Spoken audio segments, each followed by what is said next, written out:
हमारे साथ फिरोज अजीज जुड़े हैं। फिरोज जी, गुड आफ्टरनून। ये एकदम गलत टाइम पे मार्केट में वापस एक कच्चे तेल का रिस्क ओपन हुआ है, लेकिन आप कैसे देख रहे हैं इसे आनंद वेल्थ में? बाइंग अपॉर्चुनिटी या थोड़ा सा risk factor?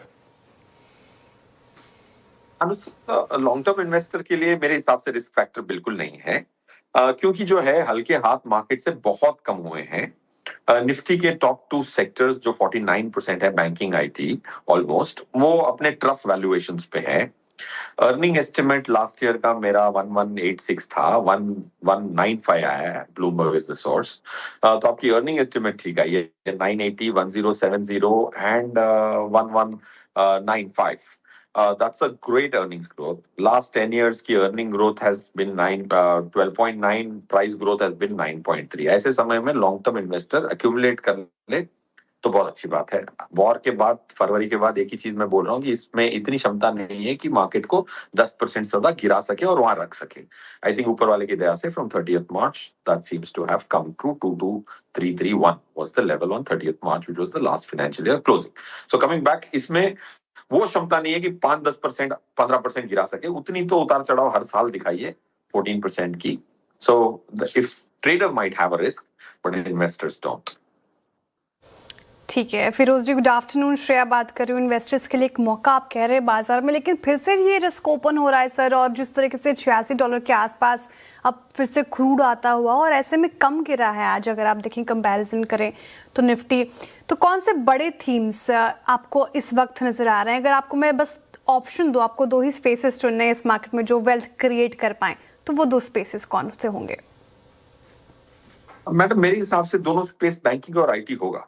Right, IT of course थोड़ा सा ऊपर आ गया अभी from the rock bottom, but I think अगर आज से लेके 2 साल, let's assume June 2028, I wouldn't be surprise bank Nifty और आईटी, निफ्टी आईटी, निफ्टी को 4-5% पर एनम बीट करने की बहुत अच्छी क्षमता रखता है with a lower value at risk. Firoz ji, IT के आपने नंबर्स देखे? अभी तो खैर इन्फोसिस के नंबर्स बाकी हैं, टेक महिंद्रा के बाकी हैं, लेकिन जो अब तक नंबर्स आए हैं उनको देखकर क्या क्या व्यू बन रहा है?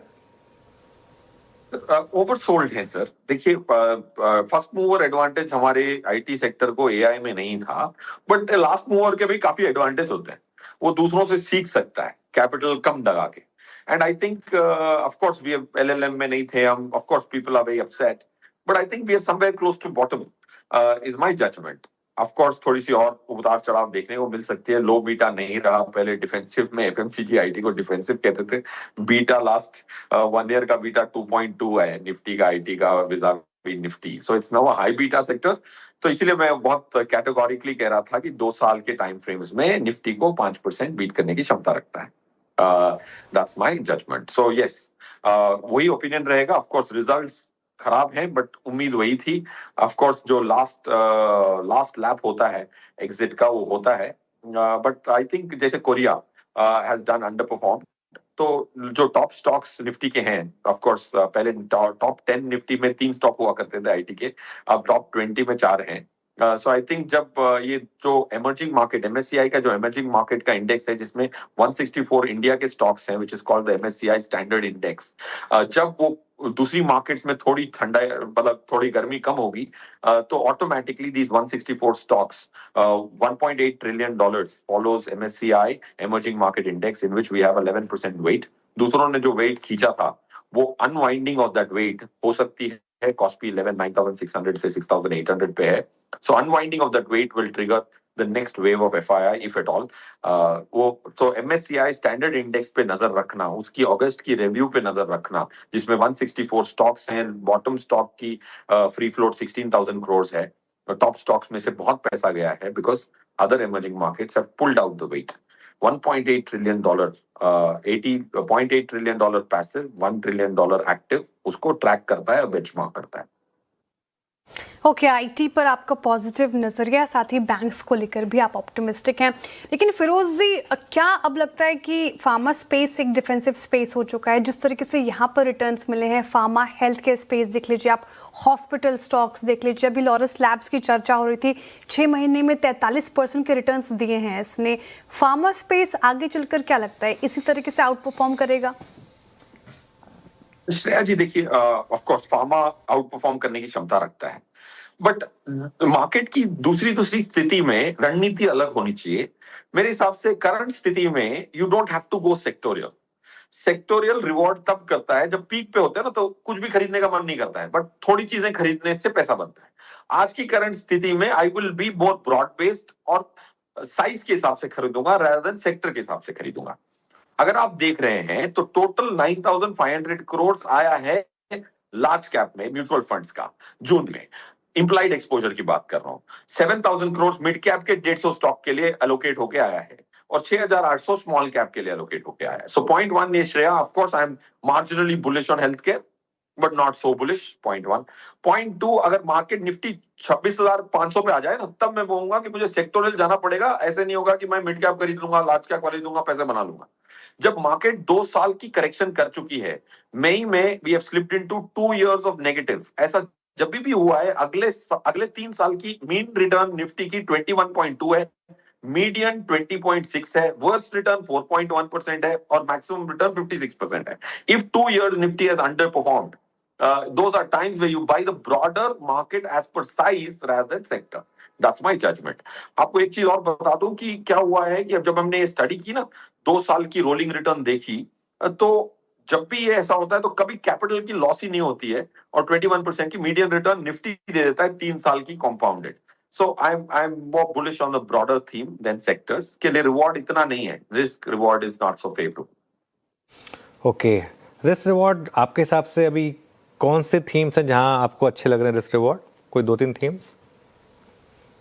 Themes I think domestic themes, agri, defence, low free floats हैं उसमें। I would say capital goods, cement stocks, these have from a 2 quarter perspective, because मैं क्लाइंटों को जनरली 2 साल की अवधि से आउट परफॉर्मेंस टू निफ्टी की मान के चलता हूं, बट या from a 2 quarter perspective these sectors are नुकसान। ओके, अच्छा फिरोज जी, अभी आपने कहा कि स्मॉल कैप मिड कैप्स में अच्छे रिटर्न्स मिल सकते हैं आगे चलकर, क्योंकि ब्रॉडर मार्केट्स पर आप ज़्यादा पॉजिटिव हैं। ये तो काफ़ी चले हैं, ऑल टाइम हाई के आसपास मिड कैप हो गया, और स्मॉल कैप की भी हम चर्चा कर रहे थे, 1 महीने में 20% से रिटर्न मिले हैं। तो जिन्होंने ये रैली मिस की फिरोज जी, अभी भी एक बड़ा मौका है इन लेवल्स पर देखे। और क्या स्टॉक स्पेसिफिक होना चाहिए? जैसे कि अगर आपने कहा कि सेक्टर स्पेसिफिक नहीं हो, तो ब्रॉडर मार्केट से अब स्टॉक स्पेसिफिक हो जाना चाहिए? Yes of course stock specific होना चाहिए, बट अगर मेरा उद्देश्य है 20-22% की रिटर्न अगले 3 साल के लिए, डिवर्सिफाइड पोर्टफोलियो म्यूचुअल फंड का ही काम कर सकता है, राइट? जैसे अगर किसी ने म्यूचुअल फंड खरीदे होते 1 साल पहले, तो उनकी रिटर्न इतनी अच्छी नहीं है। तो stock specific direct equity strategies are work better for smart people. So coming back Shreya, stock specific होना चाहिए, डेफिनेटली स्टॉक स्पेसिफिक होना चाहिए। 2-3 एट्रीब्यूट जरूर देखने चाहिए। आप अगर स्टॉक्स में घुस रहे हैं तो आपको, अगर समझो कि काफी लोग कहते हैं मुझे मल्टी बैगर चाहिए, तो हमने स्टडी की मल्टी बैगर शेयर्स जो हैं उन्होंने क्या खूबियां दिखाई थी मल्टी बैगर बनने से पहले।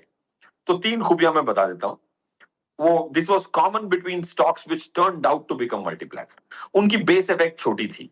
वो 20,000 करोड़ की कंपनी, 25,000 करोड़ की कंपनी नहीं थी मार्केट कैप की, 3,000 करोड़ की कंपनी, 2,000 करोड़ की कंपनी। अगर आपको मार्केट में मल्टी बैगर बनाना है तो you have to buy stocks with a base effect which is in your favour.